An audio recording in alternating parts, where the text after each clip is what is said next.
Our personalities are made up of a complex collection of different parts.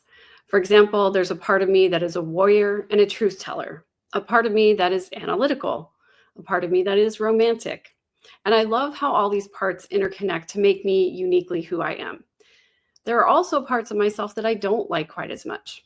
I don't like how harsh my inner critic can be, for example, and I don't like that there's a part of me that feels like an abandoned child when I get rejected.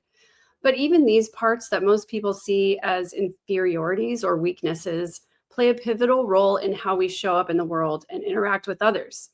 These parts are what Carl Jung referred to as our shadow side, and it's an understanding of the shadow that I would like to discuss today. Before we dive into the discussion, please take a moment to subscribe to the channel and approve notifications so you can be sure not to miss it when I go live or release a new video, which is usually at least 2 or 3 times a week. For those of you who are new to the channel, welcome. I'm Megan Connor, and I spent the first 40 years of my life under the shadow of manipulation and control at the hands of unhealed people.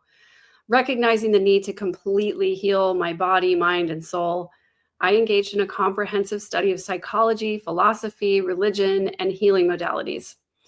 Implementing what I learned allowed me to finally reclaim my life, and now I'm dedicated to guiding others through the same transformation by teaching people how to recognize and defend against narcissism and coercive control.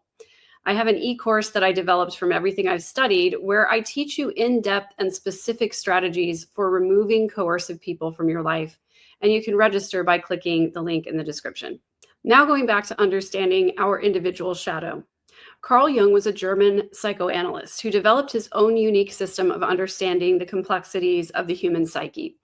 What I mentioned earlier are some of my different psychological parts, and Jung would have referred to these as archetypes. He believed that we all have parts or archetypes that are common to each other and to society as a whole.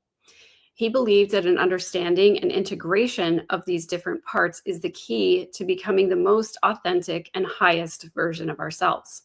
Most notably, Carl Jung pointed out that we all have a shadow side. This consists of all the parts of ourselves that are generally considered to be the less desirable of our personality traits. A few examples of these traits are weakness, dependency, insecurity, and imperfection, even jealousy, anger, hatred.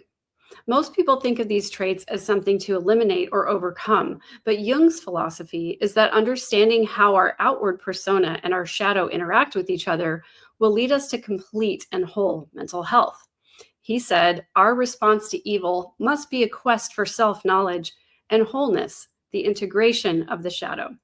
And if you think of some of the classic hero tales from mythology and even from our own pop culture, things like Harry Potter, Star Wars, you can always see how the hero of the story has to confront their own shadow and integrate it into themselves to become the strongest version that eventually overcomes their nemesis. Integrating our shadow side into our persona is difficult work, and it takes self-awareness and introspection. It requires us to set aside judgment and shame in favor of understanding. For example, learning why I experience negative emotions like envy, anger, or insecurity can lead me to accepting these parts of myself as useful teachers instead of pretending they don't exist. It's a lot easier to wave away past mistakes and sweep things under the rug, but confronting the times when I may have exercised poor judgment or exhibited moral failings can help me to make healthier choices in the future. Jung philosophized that repressing our shadow leads to severe inner conflict, and that the huge amount of energy we have to expend in order to keep the shadow at bay becomes a source of tension and psychological disturbance. There's a growing concern and discussion in recent years over the prevalence of narcissism and a greater awareness of the complexities of different types of narcissistic traits or personality styles. If Carl Jung were alive today, he might recognize that narcissism is the result of individuals attempting to banish the shadow or to ignore it and totally deny its existence. Narcissistic personality styles are often developed as a false protective mechanism. In reality, a person with narcissistic traits who shows up in society as a bully is actually deeply insecure. Narcissists really are very fragile individuals, and the traits they display, like entitlement, lack of empathy, and a constant need for admiration, are attempts to hide that fragility from everyone, including themselves. Carl Jung also taught that when individuals can't accept their own flaws and weaknesses, they will project those shadow traits onto others. In narcissism, this concept is even more pronounced. People with narcissistic personality style will often point out the traits in others that they despise in themselves. They may even accuse others of engaging in bad behavior in an attempt to deflect attention from the fact that they themselves are the ones engaged in that very behavior. For example, they might accuse a spouse of having an affair when they are the one who is actually cheating.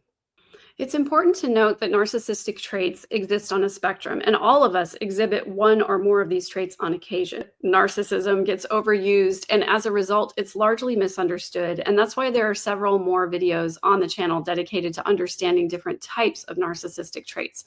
So again, make sure to hit subscribe, because in addition to my e-course, I give away plenty of free content about this subject because I believe it's so important for people to understand.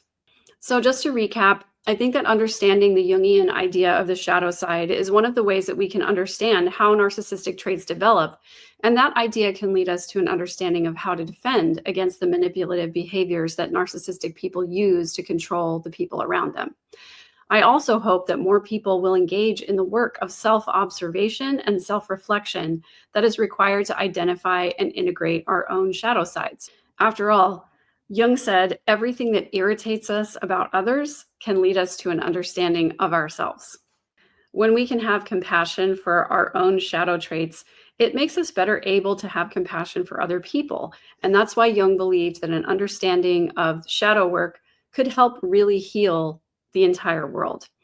I like the idea of noticing when I'm irritated by someone else's behavior and then taking a look in the mirror and realizing that I'm irritated because there's a part of myself I haven't learned to love and accept yet.